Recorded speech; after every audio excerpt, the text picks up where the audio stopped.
Dogorelo svečo odvržemo v posebej za ta namen postavljen zabojnik, ki ga mora imeti vsako pokopališče. Poln zabojnik nato odpelje tovornjak, odpelje ga v zbirni center, kjer za svečo poskrbijo po posebnih pravilih.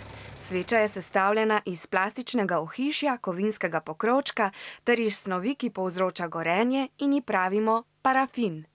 Parafin se prečisti, rafinira in iz parafina dobimo potlej novo svečo. Ravno tako plastika.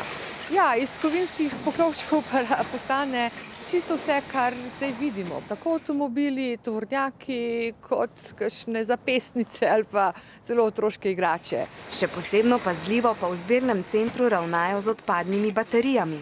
Jih dajemo v predelavo nekim predelovalcem, ki so specializirani za predelavo baterij. Če svečo vržemo v napačen zabojnik, zavržemo veliko energije in surovin. Če svečo vržemo v pravi zabojnik, dobi novo življenje.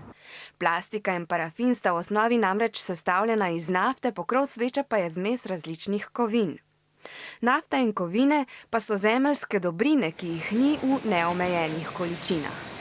Z recikliranjem tako varčujemo z naravnimi surovinami zemlje.